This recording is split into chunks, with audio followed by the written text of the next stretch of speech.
Assalamualaikum warahmatullahi wabarakatuh. Salam sejahtera untuk kita semua. Shalom, Om Swastiastu, Namo Buddhaya, salam kebajikan, Rahayu. Dengan segala hormat, karena kebetulan saya juga menjadi Ketua Dewan Pembina Ideologi Pancasila, jadi harus selalu mensosialisasikan, yaitu yang telah disetujui, selalu mengucapkan kalau saya begini seharusnya berdiri, tetapi juga tetap saja untuk duduk. Nah, nanti disambut juga dengan salam Pancasila.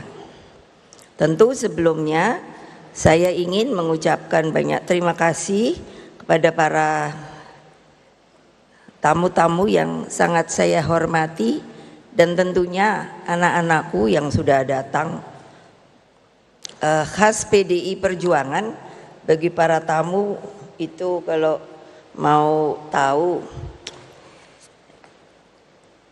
PDI itu kalau boleh datang itu maunya semua juga mau datang, tetapi saya kan bilang terus tempatnya mau di mana. Jadi hanya yang datang kali ini adalah mereka yang tentunya di dalam struktur itu yang pada mewakili. Tentu yang kami ingin sampaikan adalah rasa hormat dan terima kasih.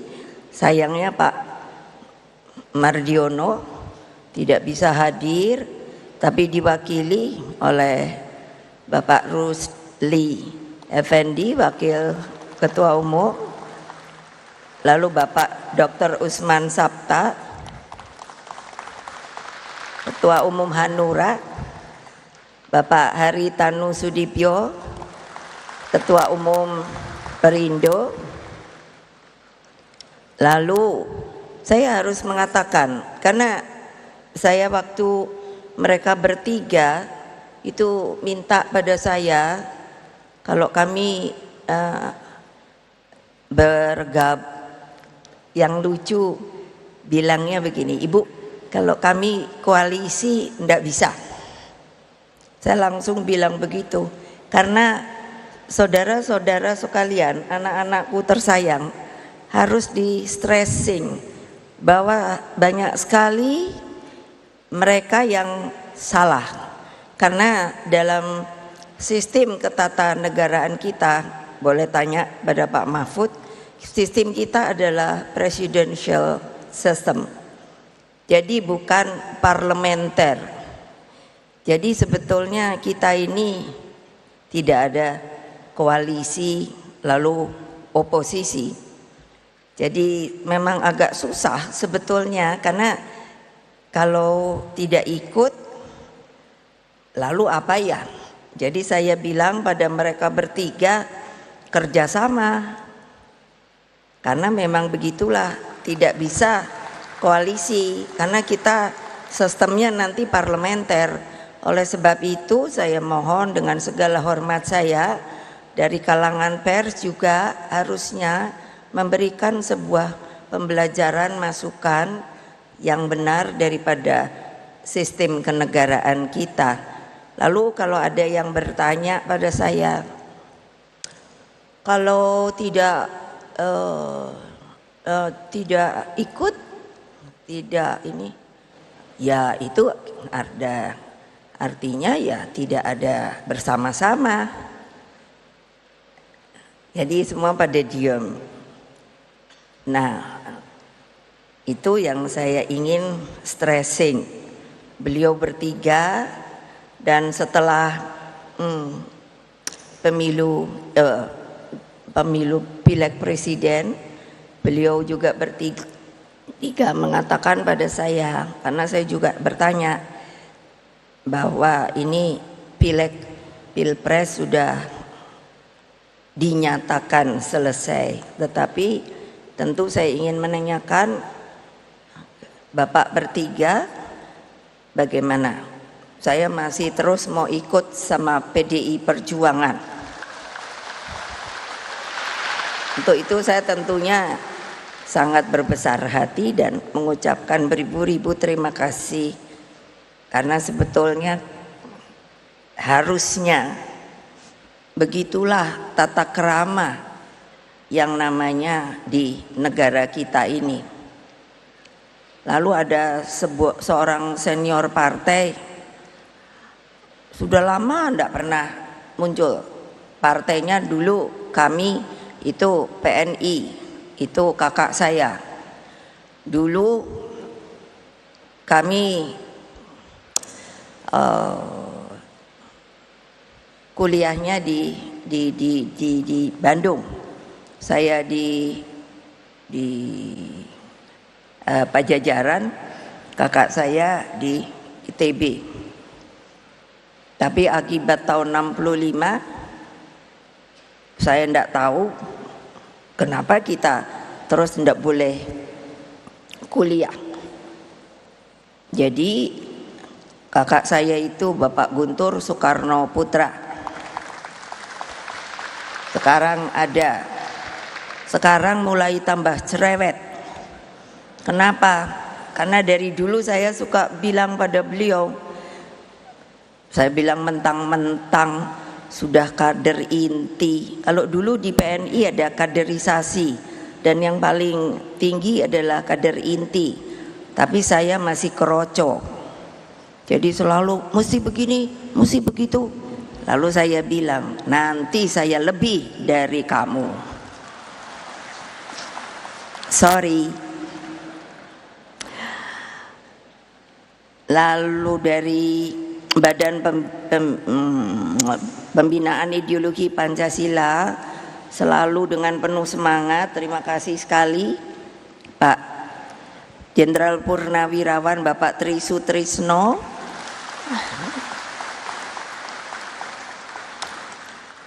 Ketutupan apa ya, mana ya? Oh, yang juga adalah Wakil Presiden RI ke-6. Mereka tamu-tamu saya undang, saya juga bertanya begini, monggo siapa yang mau datang, saya terima kasih sekali. Tapi kalau juga mungkin tidak mau datang, ya saya terima kasih sekali. Kenapa? Ya itu namanya kan keadilan, monggo saja. Kalau orang Jawa bilang monggo kerso. Ternyata Pak Tri selalu ngikut saya. Lalu ada ini pasti galak dulunya, Mayor Jenderal Purnawirawan Wisnu Bawo Tenayan. Ini orang Bali dan juga di BPIP. Karena kenapa saya bilang galak? Karena tadinya beliau di Kopassus. Saya ajak ke BPIP kok mau ya. Alhamdulillah. Lalu ada Romo Beni Susetio, ada ya? Di mana ya? Lalu Pak Darmansyah Jumala, ini dulu duta besar di Austria. Profesor Ermaya Suradinata dulu pernah jadi di STPDN. Lalu Pak John Piris, salam Pancasila. Kepala BPIP Profesor Yudian Wahyudi dan Wakil Kepala BPIP Mbak Rima Agristina. Lalu ini saya panggilnya Opa. Dulu jadi ajudan bapak saya, yaitu Bapak Sidarto Danusubroto. Itu mau ulang tahun ke 83 ya? Hah? 88. Terus ada Pak Yan Farid, dulu juga jadi ketua umum P3.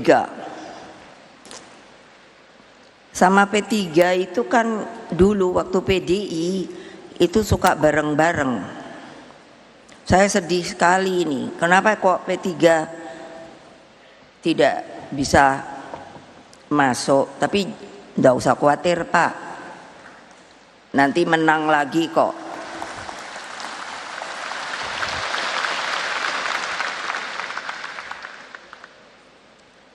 Lalu menteri, ini para menteri, lalu ada Menteri Pariwisata Ekonomi Kreatif Pak Sandiaga Uno,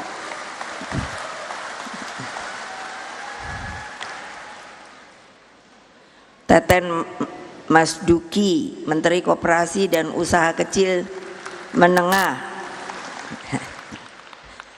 para menteri dan pejabat setingkat menteri dari PDI Perjuangan, ada Bapak Pramono Anung,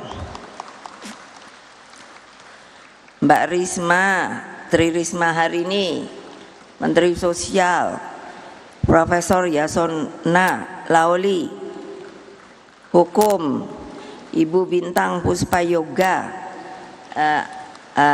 Perempuan dan Anak, Pak Azwar Anas,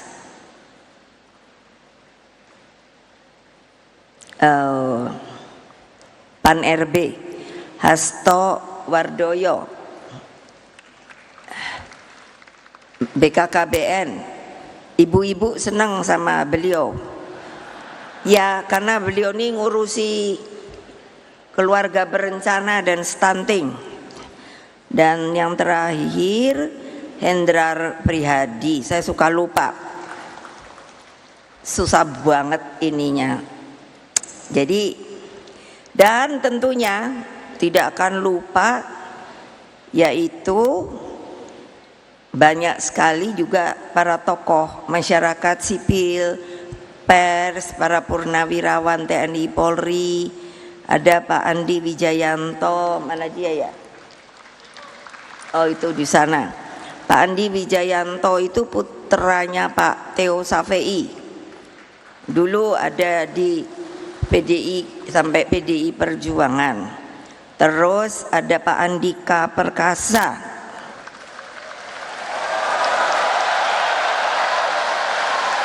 Wah, kok ternyata banyak fans ya. Jadi agak curiga ya. Beliau tadinya kan apa itu Panglima TNI. Lalu Pak dari sejarah Profesor Aswi Marvan Adam, mana ya? Beliau ini kalau mau ditanya soal sejarah itu aduh hebat sekali. Pak Muhammad Sobari, mana ya?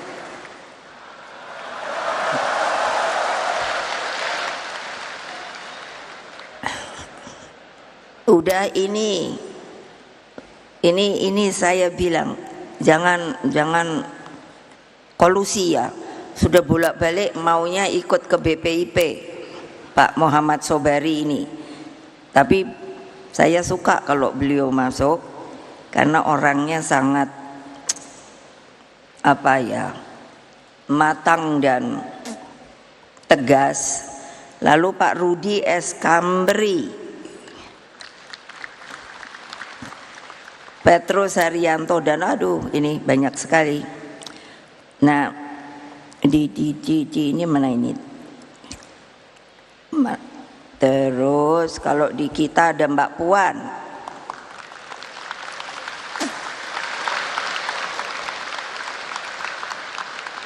Mbak Puan, saya bilang pada Mbak Puan apa? Sebagai ketua DPR, wah pergi ke luar negeri terus. Tapi itu kerja loh, bukannya jadi turis. Jadi saya kalau beliau pamit kemarin ikut di Bali, lalu kapan itu ke Meksiko. Jadi terus saya bilang gantianlah sama saya deh yang jadi anggota ketua DPR, kamu yang jadi ketua umum.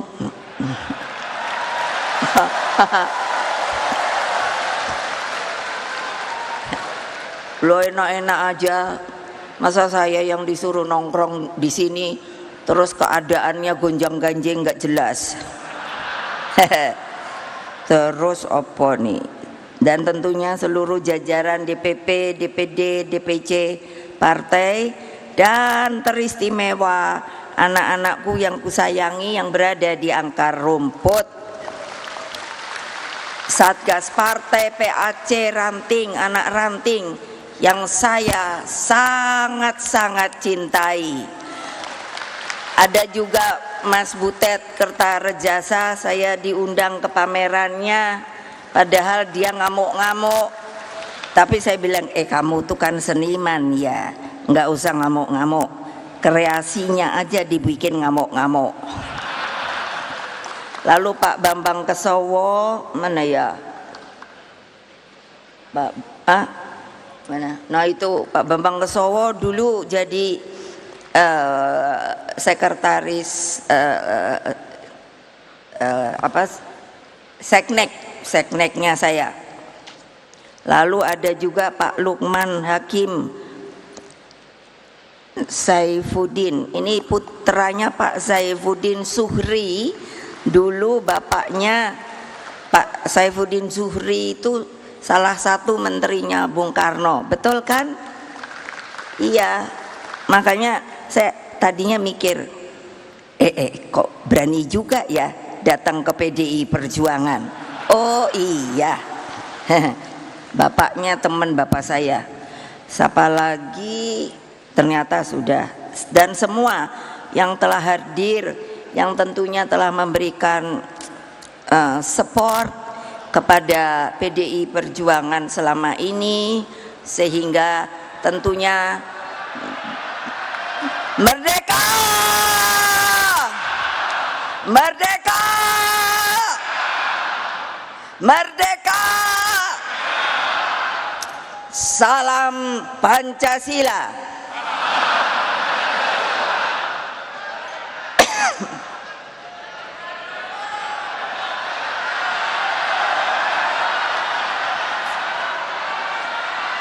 Opo?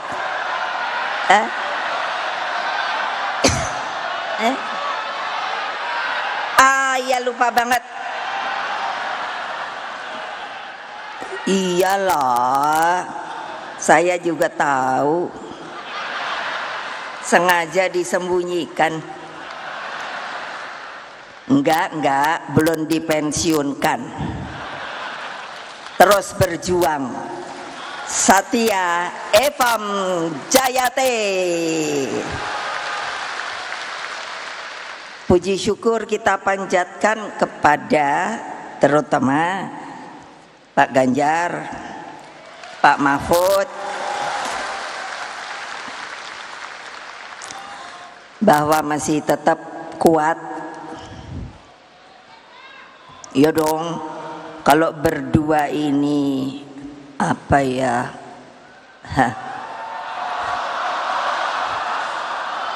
Lemes. Ya biar saya teriak-teriak ya gimana ya.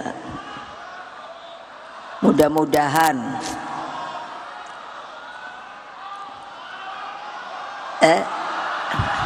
nggak dengar.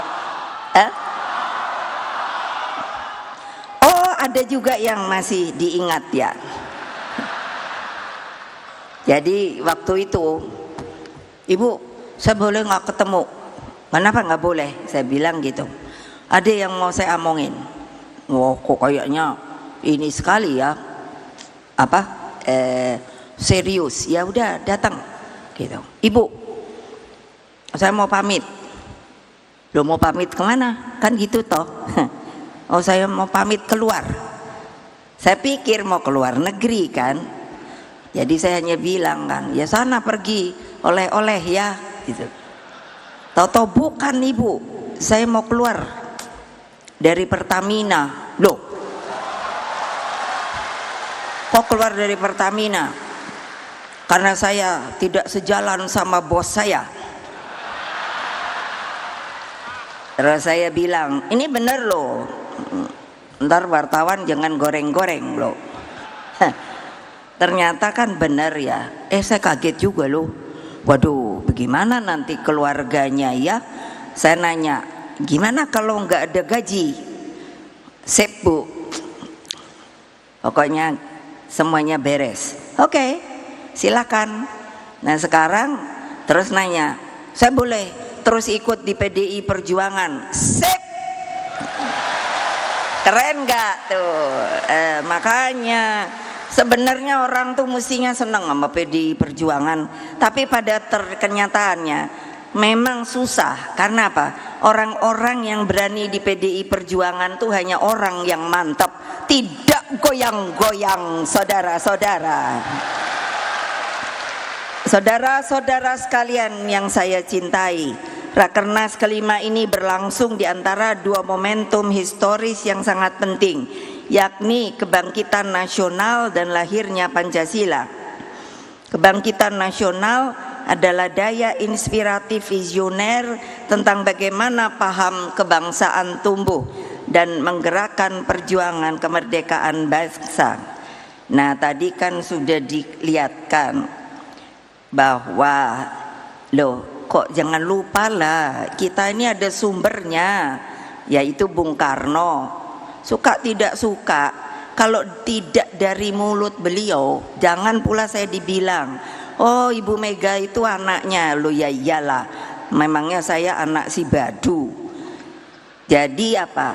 Kalau tidak ada proklamasi, nah gitu, mana mungkin kita bisa merdeka seperti sekarang ini. Makanya tadi ditunjukkan. Nah lalu kok saya dengar loh, kok ada yang bilang bahwa Bung Karno itu milik rakyat loh, bukan milik sementara. Nggak tahu ya sementaranya panjang nggak? Loh saya bilang, loh iyalah milik rakyat Indonesia seluruhnya. Dari Bayek juga miliknya Bung Karno. Siapa yang bilang bukan?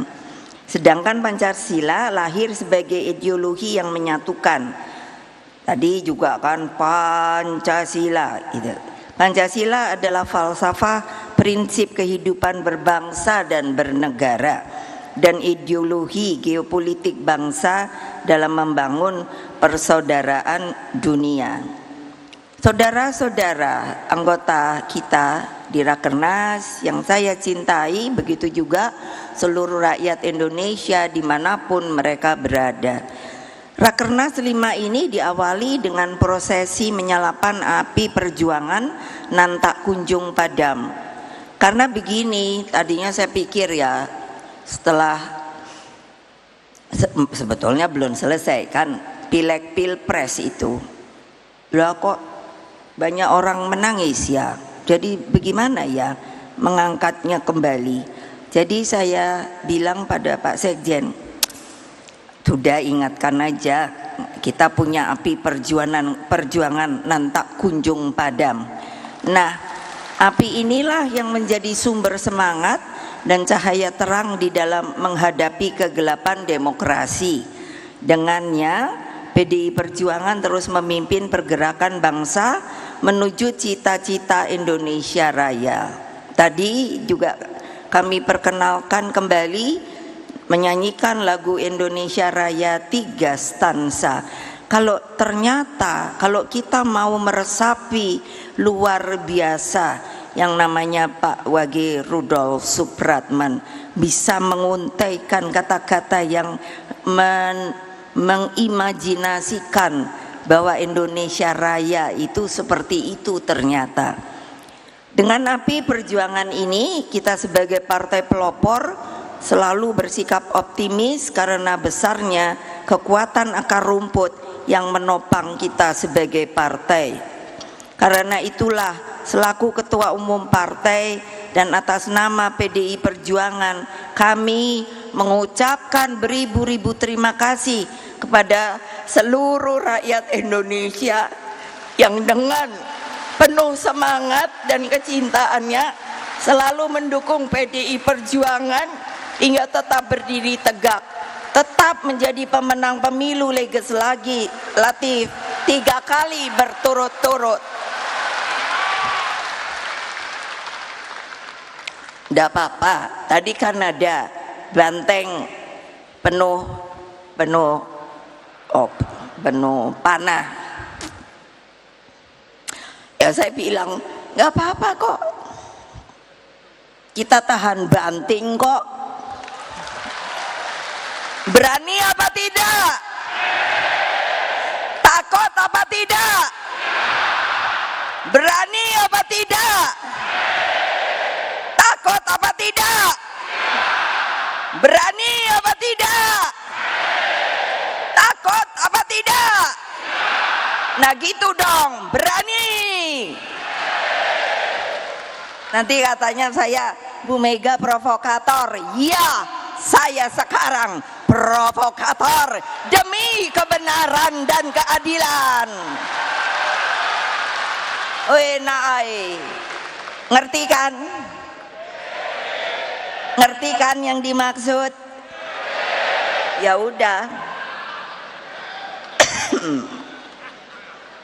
Kenapa toh? Kan saya suka, malah anak-anak saya sendiri bilang, kok Ibu Ketum sekarang berubah ya, tukang ngamuk aja. Enak aja. Kalau nggak diamukin, udah dipanahin melulu badannya, bantengnya, keok, tahu nggak? Makanya kalau Ibu marah tuh malah Ibu dicium-cium lah. Karena apa? Pasti menang.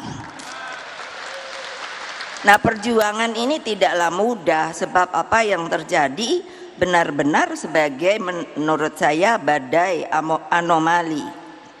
Anomali itu tidak bisa diprediksi, bisa terjadi seperti begitu saja, meledak begitu, dang gitu. Nah akibat apa? Kecurangan secara struktur, sistematis dan masif yang disebut TSM. Kan pada diem tau, kok kayak nggak berani. Benar ada apa tidak? Benar ada apa tidak? Ayo, TSM ini ada apa tidak? Ya memang ada, saya tahu kok. Kan semuanya pada mengatakan sepertinya tidak. Oh tidak, seperti KPU-nya bilang, oh itu kan jujur, jurdil, jujur adil, luber, langsung umum, bebas, rahasia. Loh, padahal tuh KPU lu yang ngomong.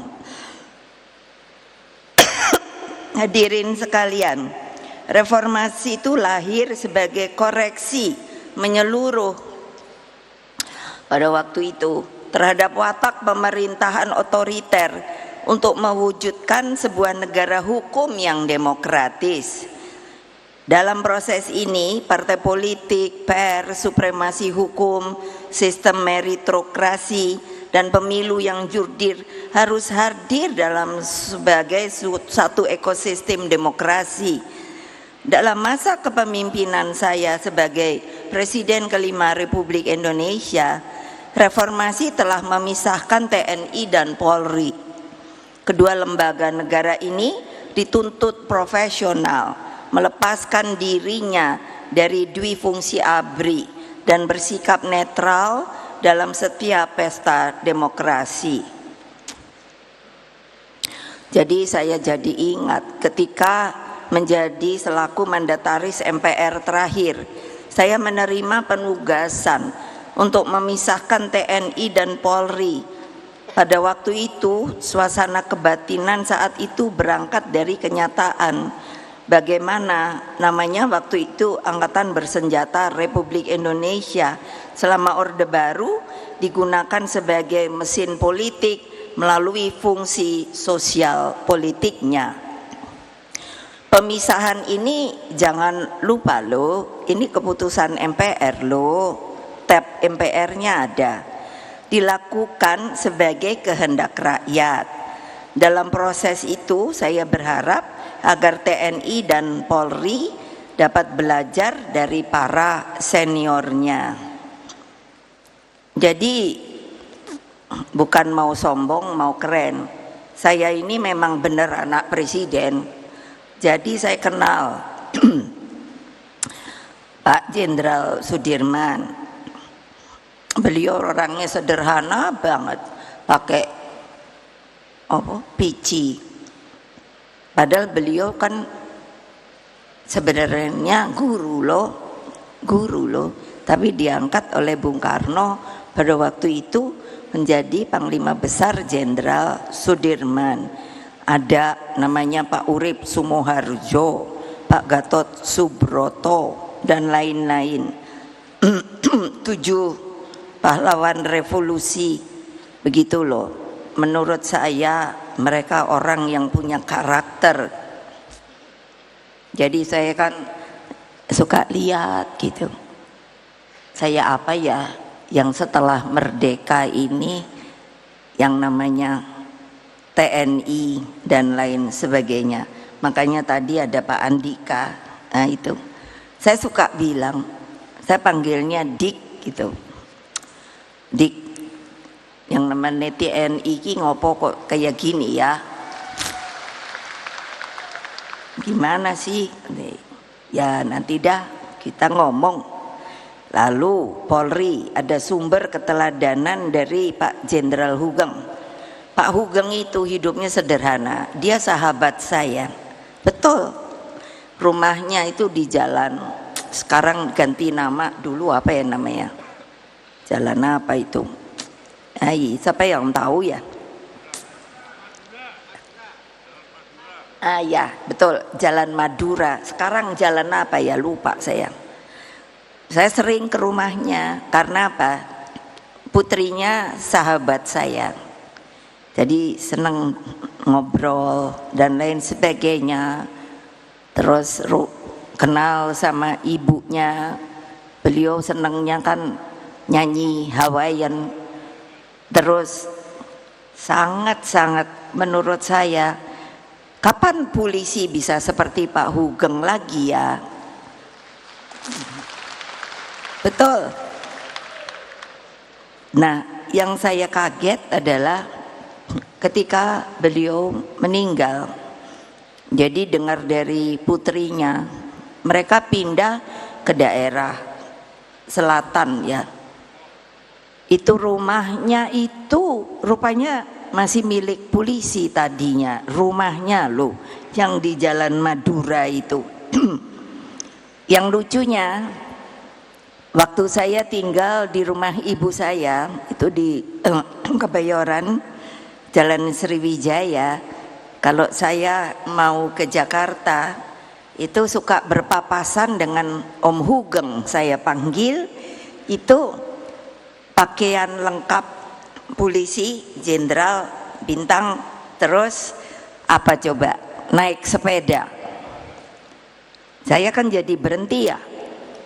Om, ngapain? Kok mau ke kantor? Kan kantornya di Jalan Trunojoyo. Om, ngapain kok naik sepeda? Orang pakaian jenderal nanti diomongin orang loh. Loh, ini namanya jenderal merakyat. Oh gitu ya. Iya benar. Nanti dia kalau ketemu masih ada becak, ntar kalau ada tukang becak berhenti deh, saya liatin aja gitu. Terus saya juga bertanya lagi, kapan ya polisi sekarang ini itu tidak mengintimidasi rakyatnya sedikit-sedikit. Kalau ini terus diintimidasi loh, terus nanti pasti ada yang Ibu Mega fitnah. Enggak, saya ngomong gitu aja, orang memang ada buktinya lah, tapi kan saya diem aja. Tapi kan kita ini bukan rakyat Indonesia, warga negara Indonesia. Yes, partai kita ini Pak Mahfud sah apa tidak? Sah apa tidak? Nah sah kan? Lah kok kita di TSM, betul apa tidak? Ayo mikir. Lo yo lo. Jadi kan ini gonjang-ganjingnya ya anomali, no? Masa TNI Polri dibawa lagi ke politik praktis sebagaimana kita rasakan dalam Pilpres yang baru saja berlalu. Saya tuh sedihnya ya gitu, kok saya ini presiden ketika pemilu langsung pertama lo bertanggung jawab berhasil lo. Lo iya lo kok sekarang pemilunya langsung tapi kok jadi abu-abu gitu, sudah direkayasa gitu. Kurang apa lo? Semuanya berkata civil society, ahli hukum dan lain sebagainya. Kok sepertinya nggak ada yang akan bilang oh ya betul, bukan begitu seharusnya. KPU-nya juga diam, Bawaslu-nya nggak ada suara. Jadi kan saya mikir, masa saya ndak boleh bersuara? Saya boleh dong bersuara. Katanya kita ini negara demokrasi, menjalankan demokratisasi. Untuk apa ada reformasi?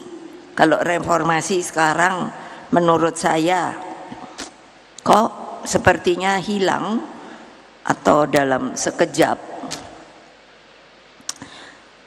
Dulu reformasi kan menempatkan nepotisme, kolusi dan korupsi itu sebagai musuh bersama. Dan oleh sebab itu lahirlah Komisi Pemberantasan Korupsi. Itu juga saya loh yang buat. Heran loh, yang barang bagus-bagus tapi sekarang dipergunakannya menjadi tidak bagus. Kenapa ya? Itu kesalahan siapa ya? Nah begitu loh, makanya aduh nih Mahkamah Konstitusi juga sama. Kenapa? Bisa diintervensi oleh kekuasaan. Nampak jelas melalui keputusan terhadap perkara nomor 90 yang menimbulkan begitu banyak antipati. Ambisi kekuasaan, sukses mematikan etika, moral, dan hati nurani hingga tumpang tindih kewenangannya dalam demokrasi yang sehat, terlebih dalam sistem politik dalam sebuah negara kesatuan yang berbentuk republik. Seharusnya hanya ada satu lembaga di tingkat nasional yang memiliki fungsi legislasi. Dengan demikian, setiap penambahan materi muatan dalam suatu undang-undang harus lahir melalui proses legislasi di DPR RI, bukan melalui judicial review di MK sebagaimana terjadi akhir-akhir ini. Ini ketua umum partai loh yang ngomong, bukannya Ibu Mega secara pribadi loh. Dalam kaitan ini MK hanya memiliki kewenangan menguji dan memutuskan apakah suatu undang-undang sesuai atau bertentangan dengan konstitusi. MK itu ya saya yang mendirikan loh. Coba bayangkan, kok barang yang saya bikin itu digunakan tapi tidak dengan makin baik. Waktu saya presiden tuh banyak loh. Nanti kalau saya beberin semua, nanti ada yang bilang, oh Ibu Mega sombong banget. Enggak. Sampai waktu saya mendirikan, saya sangat ingat, saya minta dicarikan tempatnya. Wah, tahu-tahu mau enggak tahu di daerah mana. Saya bilang, enggak, ini sebuah Mahkamah Konstitusi yang harus berwibawa. Hakim-hakimnya mesti punya karakter kenegarawanan sehingga dapat mengayomi seluruh hak-hak rakyat yang ada di dalam kedaulatan rakyat kita di yang namanya di negara kesatuan Republik Indonesia. Coba, makanya sampai saya cari-cari, akhirnya dapat keren tempatnya, yaitu yang saya bilang masuk di dalam ring 1 istana. Apa artinya? Dia adalah tempat yang harus dijaga. Ring 1 istana itu saya tahu adalah tempat-tempat yang memang harus dijaga. Artinya supaya apa? Dia berwibawa, nggak gampang-gampang. Ini yang salah siapa ayo? Ayo.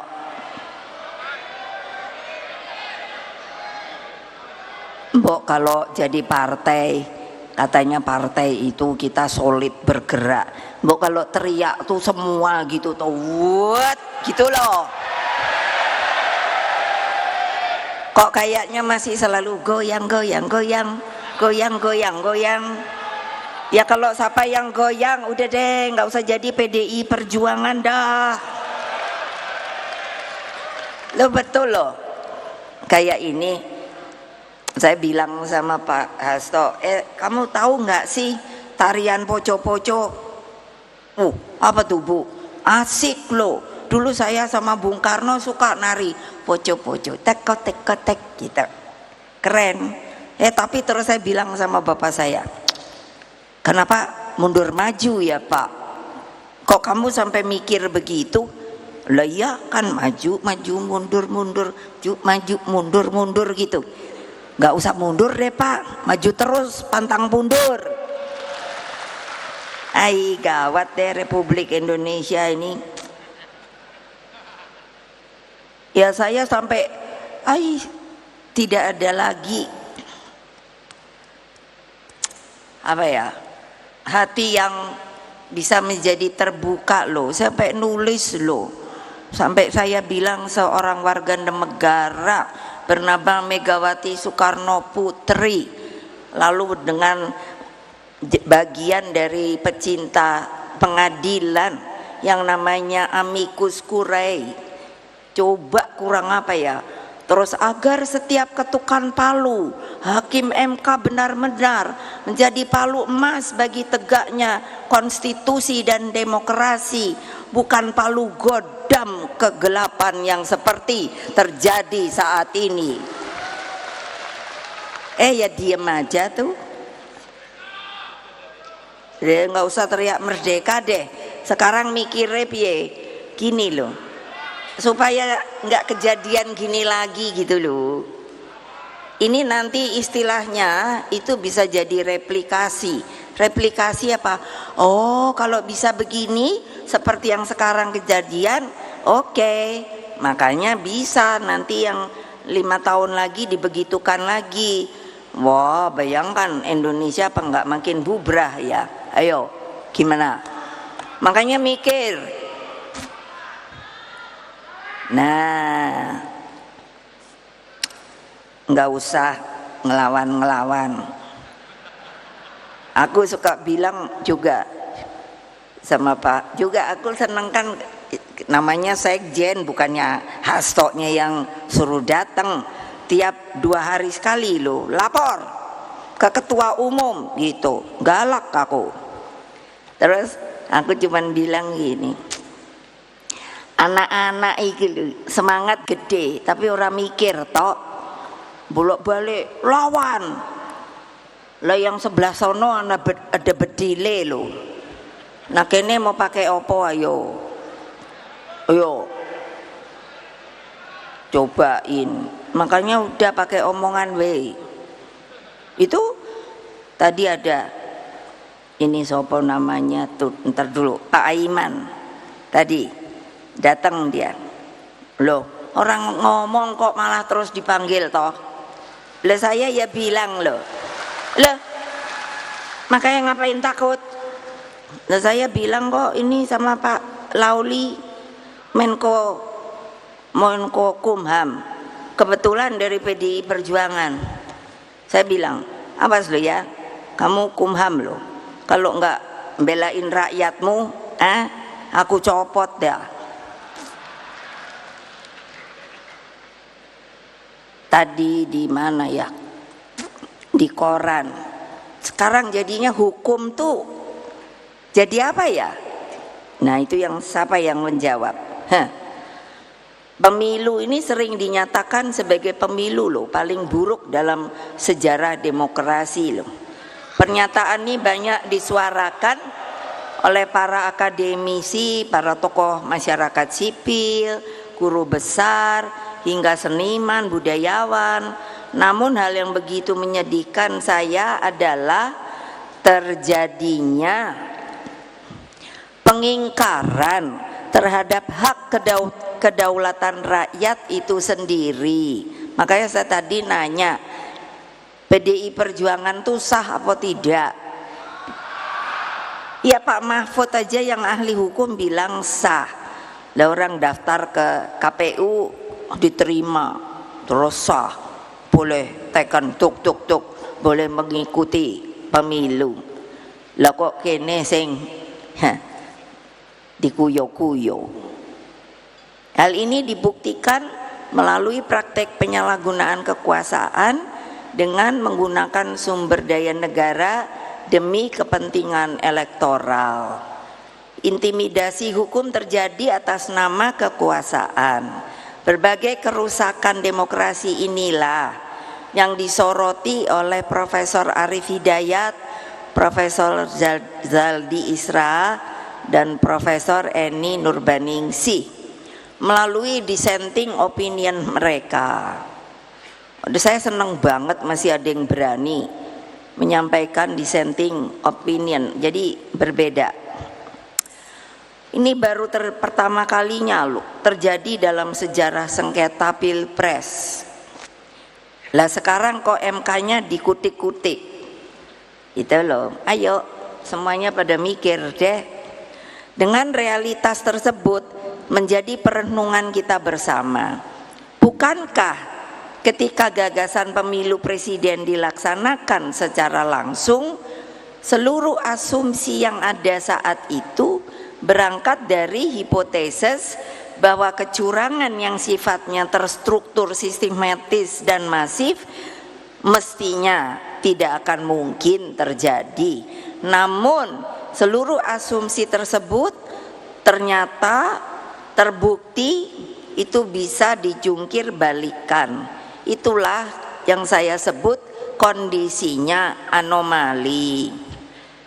Orang nanti bisa saja berkata begini, kenapa kok hanya ibu sendiri sih yang repot ngomong-ngomong begini? Kenapa partai lain tidak? Ya, saya bilang, oh itu bukan urusan saya, tapi saya sebagai seorang warga negara yang mempunyai hak. Makanya saya tadi nanya, apakah ada hak? Ada. Saya termasuk yang warga negara yang berada di dalam kedaulatan rakyat tadi. Nah, dengan demikian mau diapakan sekarang? Karena kita adalah organisasi partai politik. Organisasi partai politik itu beda dengan organisasi lainnya yang seharusnya memberikan pembelajaran, pengetahuan. Makanya kalau saya marah, kamu harus turun ke bawah, bertemu dengan akar rumput, bonding dengan dia, mengajarkan hak-hak dia. Lalu kamu harus melihatkan kepada dia apa artinya kekuasaan di tangan rakyat itu. Makanya lah kok pada diem ya? Ya saya ngomong aja dah. Sebagai warga bangsa kalau ini, karena apa saya nggak terima bagian daripada warga negara Indonesia yang berada di dalam sebuah organisasi politik yang bernama Partai Demokrasi Indonesia Perjuangan. Mengapa dibedakan dengan lainnya?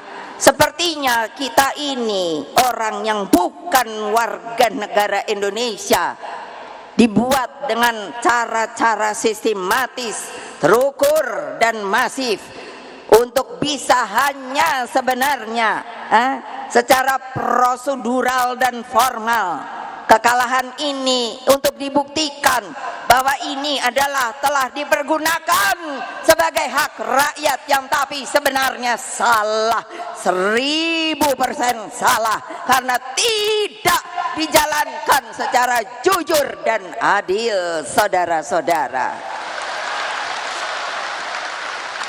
Lah kenapa sih mbok biarin aja gitu loh, ya tanding wae ngono lho, kok pakai aduh. Kalau saya lihatnya gila deh. Orang waktu apa tuh saya sampai aduh, gue bilang siapa ya ibu yang kebawa itu loh, yang waktu demo apa tuh depan DPR kalau nggak salah, sampai masuk rumah sakit tuh loh, sopo yo lo kok kayak gitu sih lo, pakai yopo itu. Saya sampai nanya sama polisi, itu mobil polisi itu apa yang pakai semprot-semprot itu loh. Saya tahu tapi nggak tahu namanya, apa itu namanya? Hah? Water cannon. Lalu saya protes sama polisi, nggak boleh. Lalu saya bilang, apakah tidak boleh hak demonstrasi? Hah? Lalu apa alasannya? Dan dia seorang perempuan loh, sampai digotong ke rumah sakit. Saya kan dapat fotonya, tak. Lalu kok kita kayaknya, aduh nggak usah takut deh sama polisi. Polisi juga orang, punya istri, punya keluarga. Iyalah, orang saya juga yang misahin dia. Aduh gawat deh. Gimana sih? Kok gitu aja takut loh. Saya dipanggil polisi 3 kali loh.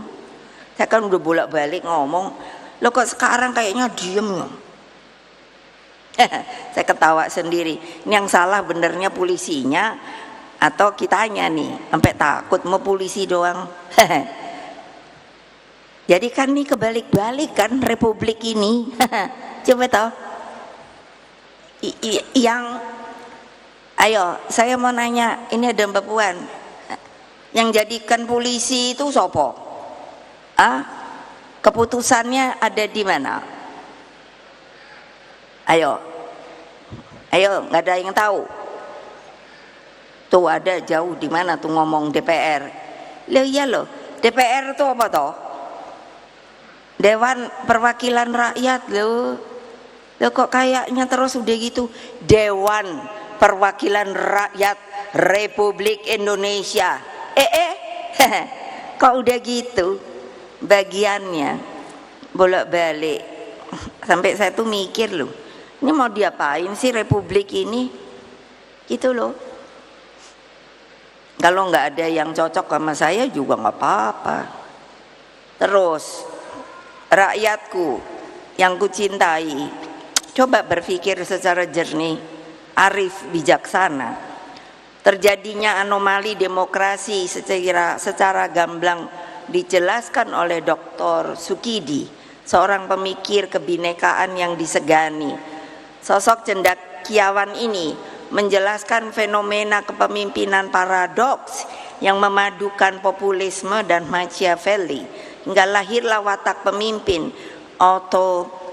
authoritarian populism. Dalam karakternya yang seperti ini, hukum pun dijadikan pembenar atas tindakannya yang sepertinya memenuhi kaidah demokrasi, namun sesungguhnya hanyalah prosedural. Disinilah hukum menjadi alat, bahkan pembenar dari ambisi kekuasaan itu. Inilah yang oleh para pakar disebut dengan autocratic legalism. Ini bukan saya ngomong loh, nanti mulut saya yang ngeluarin, tapi ini kan para pakar. Lah bayangkan dong, pakai revisi undang-undang MK yang menurut saya prosedurnya saja tidak benar. Tiba-tiba masa reses, saya sendiri sampai bertanya pada, tadi ada Pak Utut mana ya? Nah, saya tanya sama beliau, ini apaan sih? Mbak Puan lagi pergi, yang saya bilang ke Meksiko, kok enak amat ya? Belum lagi ada pelanggaran produk jurnalistik investigasi dalam undang-undang penyiaran. Loh, untuk apa ada media? Makanya saya selalu mengatakan, kamu tuh ada dewan pers loh. Lalu harus mengikuti yang namanya kode etik jurnalistik. Lah kok nggak boleh ya kalau ada investigasinya? Loh, itu kan artinya pers itu kan apa sih? Menurut saya dia benar-benar turun ke bawah loh. Saya banyak teman dulu kan waktu PDI, wah saya mah pers itu suka makan lesehan itu kalau di Kebayoran tuh apa yo, dekat opo yo, dulu ada lesehan ini loh, nasi opo itu ya, nasi uduk, enak banget sama wartawan udah muda. Terus kan saya ajari, kamu kalau ini jadi pers yang betul. Menghadapi berbagai anomali demokrasi tersebut, tentu pilihannya bukanlah dengan mencabut hak rakyat dan mengembalikannya ke dalam tangan MPR RI. Pilihan yang lebih bijak adalah percaya pada adagium Vox Populi Vox Dei, bahwa suara rakyat adalah suara Tuhan, bahwa suara rakyat adalah suara Allah Subhanahu wa Ta'ala. Adagium ini juga diyakini bekerja dalam peribahasa, siapa menabur angin akan menuai badai. Ataupun, nah ini seperti yang Mas Butet judulnya, ekspresi milik gendong lali, yang menjadi Butet perenungan sosok seniman Butet Kartarejasa. Apa sih saya pidato ini terhadap keseluruhan apa yang terjadi? PDI Perjuangan diajarkan oleh sejarah untuk percaya pada Satyam Eva Jayate, bahwa kebenaran apapun juga, kapanpun juga pasti akan menang. Inilah tema sentral Rakernas kelima PDI Perjuangan. Hadirin sekalian, mungkin dipikir ibu tuh apa sih pakaian Sanskrit. Ini saya belajar sejarah loh. Saya dapat spirit ini itu ketika Raden Wijaya sedang dikuyok-kuyok pada akhir abad ke-13. Ternyata pejangan itu diberikan oleh seseorang, kamu jangan putus asa. Bung Karno mengajarkan kepada kita bahwa kita harus punya yang namanya kesabaran revolusioner, bahwa kita terus bergerak, solid bergerak, terus maju terus, tidak pantang mundur. Untuk apa? Mencapai kemenangan. Untuk apa? Supaya rakyat bisa menjadi benar-benar mempunyai kedaulatan rakyatnya. Itulah tugas dari partai kita, PDI Perjuangan, saudara-saudara. Siapa yang tidak setuju, angkat tangan.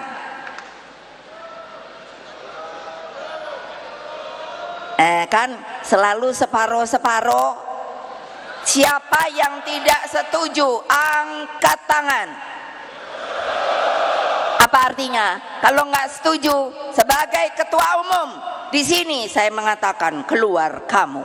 Tidak perlu ikut dengan partai kami, karena partai kami adalah partai yang mempunyai keteguhan dan kesabaran yang luar biasa. Siapa yang nggak mau ngikut? Nih iyalah, udahlah, nggak usah zona nyaman melulu.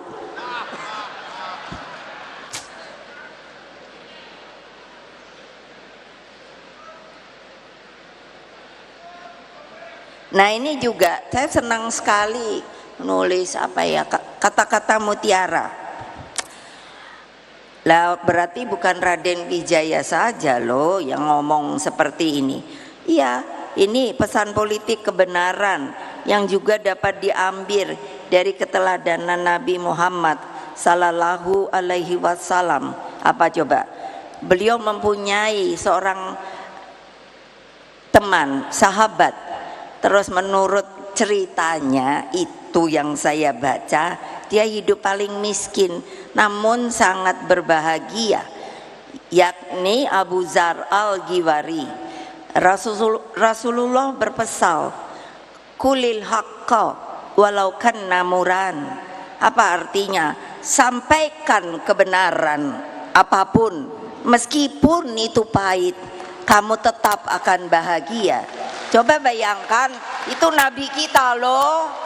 Jadi jangan tidak percaya bahwa kebenaran itu ada, dan kebenaran itulah yang paling suci. Nah, ini lagi ada.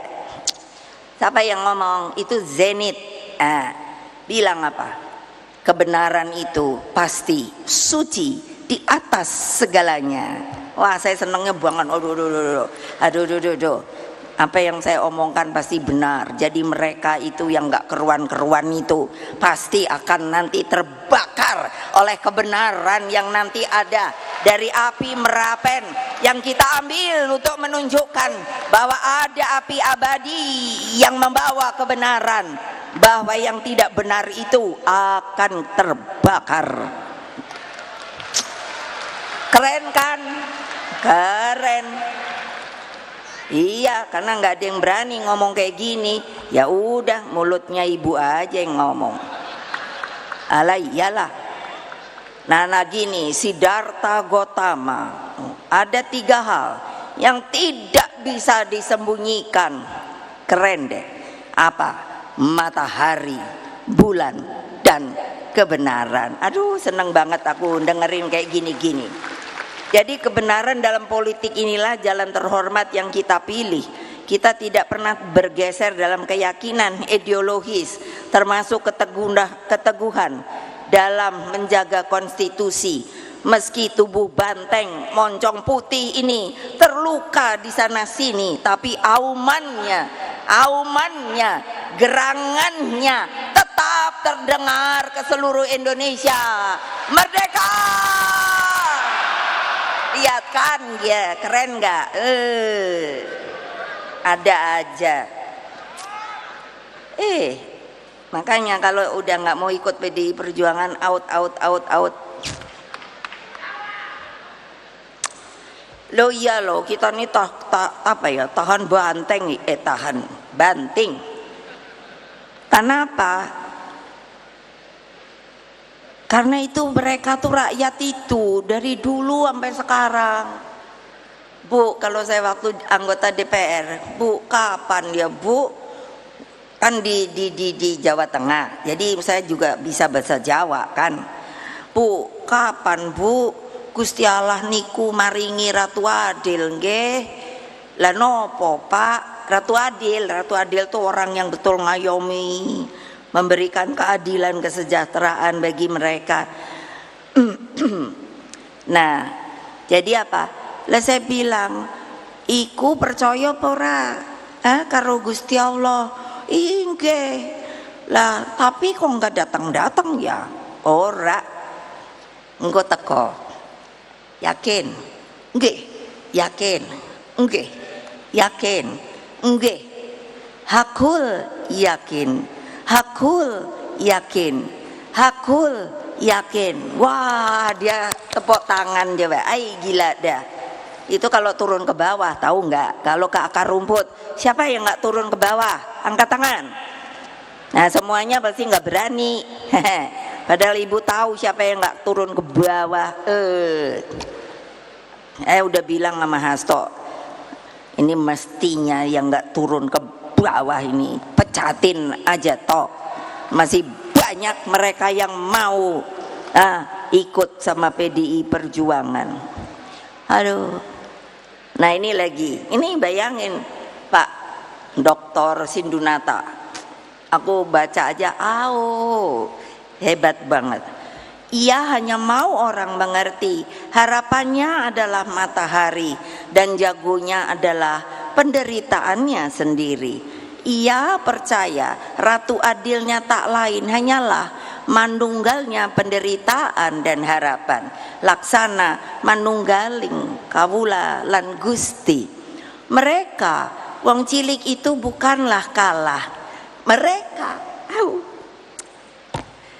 hanya menitipkan rahasia penderitaan, tempat tersimpannya harapan akan masa depan di negeri yang indah, yang gemah loh jinawi, Indonesia Raya yang kita cintai. Tidak yakin akan hal itu, tidak yakin akan hal itu hanya karena manusia-manusianya sudah mulai lupa diri. Ayo, siapa yang mau insaf? Siapa yang mau insaf?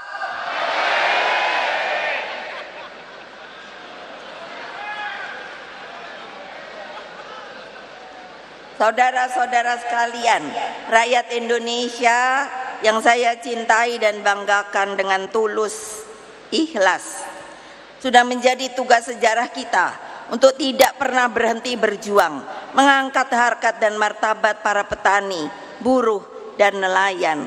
Ini bukan hanya slogan, namun benar-benar menjadi basis keperpihakan partai. Saudara-saudara tahu enggak sih bahwa apa? Para petani kita, itu mbok pergi deh, temuin deh, bahwa apa?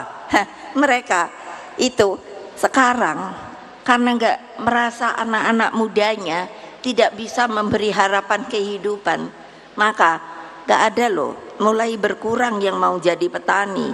Yang ada adalah tua-tua. Lalu bagaimana kalau enggak ada makanan? Karena enggak ada yang mau membuat, yaitu pertanian dan lain sebagainya. Apa mau impor terus? Padahal importnya juga, negara pengimportnya itu bukannya juga nanti mikir, wah nanti kalau kekurangan gimana dong, gitu loh.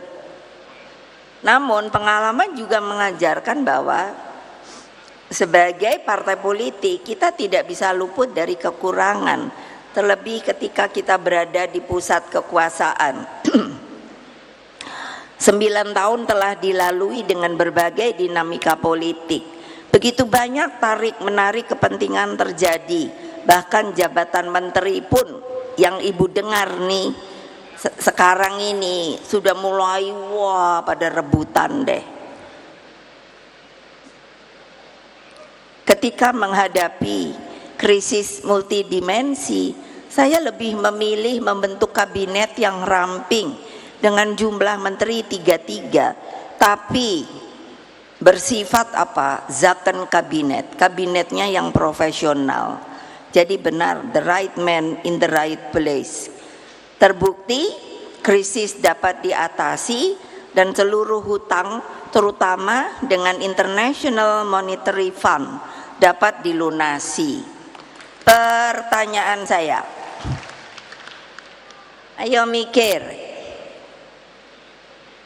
utang kita ini gimana cara bayarnya? Ayo mikir, mikir loh, jangan enak-enakan tidur loh. Ayo ibu-ibu itu, kayak apa kalau terjadi? Gimana? Ya silakan.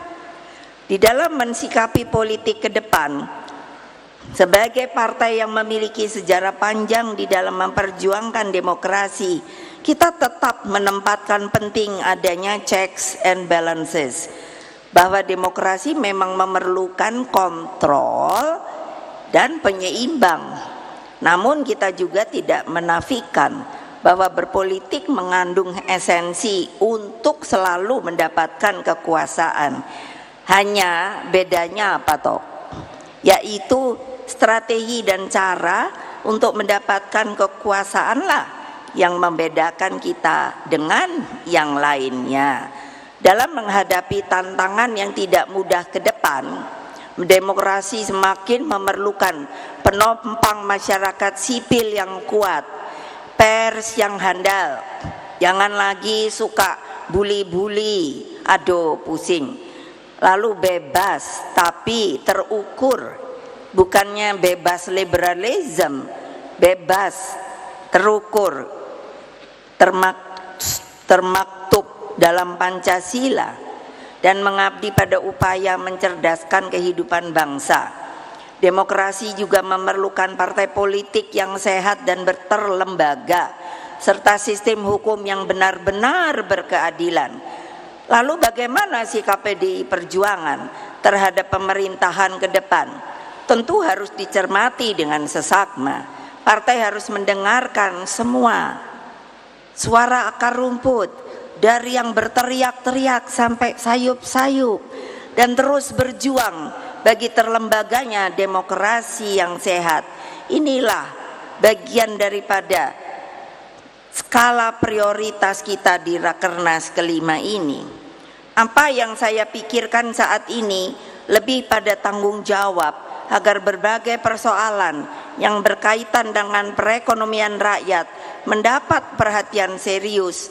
Perekonomian jangan dipersempit hanya sebagai upaya mengundang investor. Perekonomian bersentuhan dengan hak rakyat untuk mendapatkan pekerjaan, penghidupan yang layak, ketersediaan pangan dengan harga yang terjangkau, dan bagaimana merancang jalan Indonesia yang tentunya dapat berdiri di atas kaki sendiri. Saya sebagai Ketua Dewan Pengarah yang namanya BRIN, Badan Riset Inovasi Nasional, bayangkan saudara-saudara sekalian, dalam setengah tahun saya dalam memerintahkan untuk melihat yang namanya tumbuhan kita itu setengah tahun, 6 bulan, itu sudah masuk jumlahnya 2 jutaan lebih, dan ini mungkin akan terus dari lumut sampai pohon besar. Apakah itu bukan potensi bahwa kita sebenarnya benar dapat berdiri di atas kaki sendiri, mempergunakan kekuatan kita, bukan hanya menadahkan tangan kepada orang luar. Bukannya saya anti investor, tidak, tetapi kerjakan dulu yang ada di dalam negeri. Baru kalau sekiranya kita tidak bisa, maka kita dengan harga diri dan terhormat meminta untuk teman-teman kita yang berada di dunia luar. Itu namanya apa? Kehormatan sebagai sebuah bangsa, saudara-saudara. Toh ini enggak. Apa sih bisa berdirinya tuh? Berdiri di atas kaki sendiri. Sudah saya bisa lihat kedaulatan pangan, energi, kesehatan, apalagi keuangan, hingga pendidikan yang mendorong loncatan kemajuan karena penguasaan pada ilmu pengetahuan, teknologi, dan kehandalan riset dan inovasi. Urusan pendidikan sekarang, saya aja ngelihat korannya aja pusing. Kenapa sih?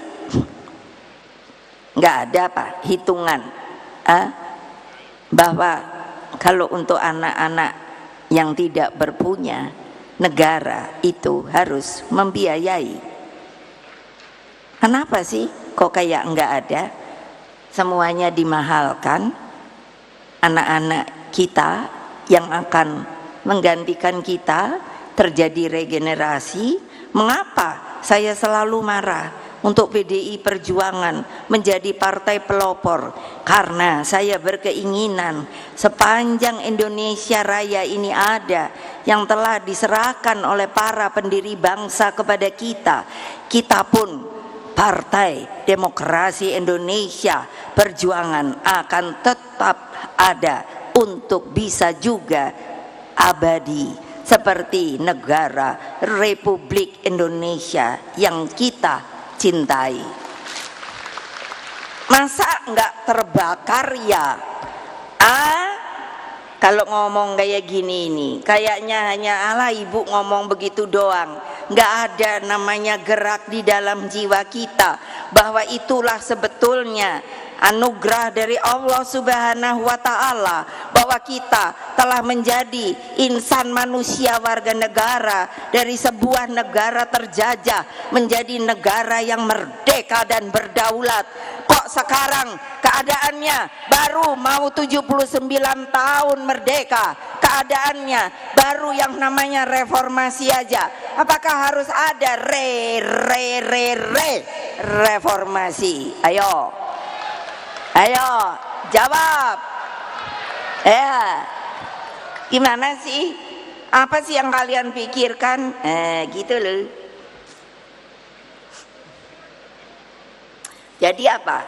Menghadapi tantangan perekonomian tersebut, Rakernas 4 partai harus menjadi suluh perjalanan bangsa. Partai harus menyiapkan agenda strategis masa depan.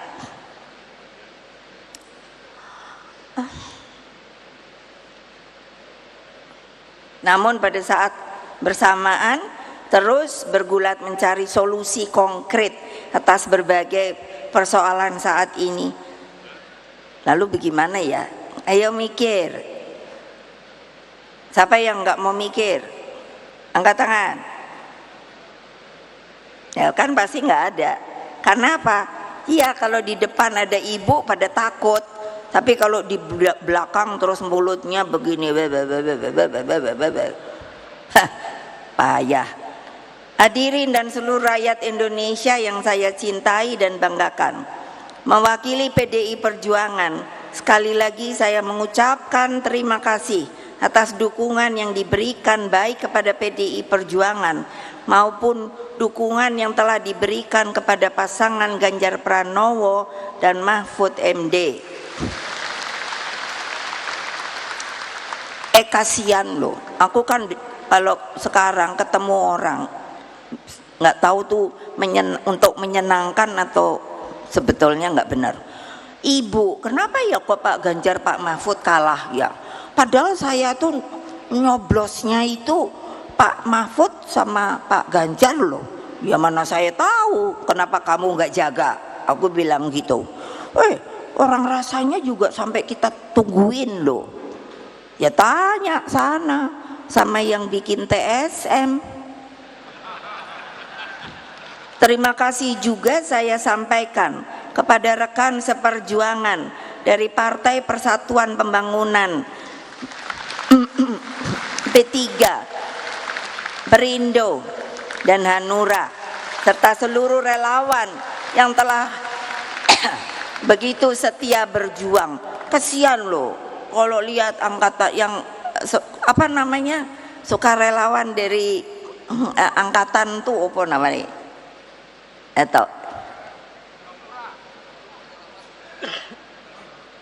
Forum Penyelamat. Nah, Forum Penyelamat Reformasi dan Demokrasi. Saya kan ketemu, aduh semangatnya masih tinggi, padahal udah mulai tua-tua kayak saya juga. Terus kalau saya tanya, semangat dong ya? Siap ibu. Keren tuh Dika, mana dia? Bapak-bapakmu itu keren-keren, kamu jangan loyo loh. Pak Andika nih dianya kesang sama PDI Perjuangan loh. Sekarang dianya KTA-nya PDI Perjuangan loh. Asal jangan balelo aja kapan-kapan ya. Biarin dah kedengeran omong semua nih. Ai gawat deh. Terus apa lagi nih ya? Udah tinggal satu lagi. Aduh, percayalah tidak ada perjuangan yang sia-sia. Bung Karno menegaskan, bapak saya itu kan senang banget teriak-teriak. Mungkin lama-lama saya juga kayak dia teriak-teriak melulu. Jadinya selalu kan kayak tadi itu kan, aduh kalau udah dengerin, tapi rakyatnya kok seneng ya. Jadi Bung Karno bilang, for fighting a nation, there is no journey ends. Bersatu kita teguh, bercerai kita runtuh, habis gelap terbitlah terang. Semoga Allah yang Maha Kuasa meridhoi perjuangan kita. Wassalamualaikum warahmatullahi wabarakatuh. Om Santi, Santi Om, Rahayu. Merdeka! Merdeka! Merdeka! Salam Pancasila. Kita pasti menang. Kita pasti menang. Kita pasti menang. Makasih.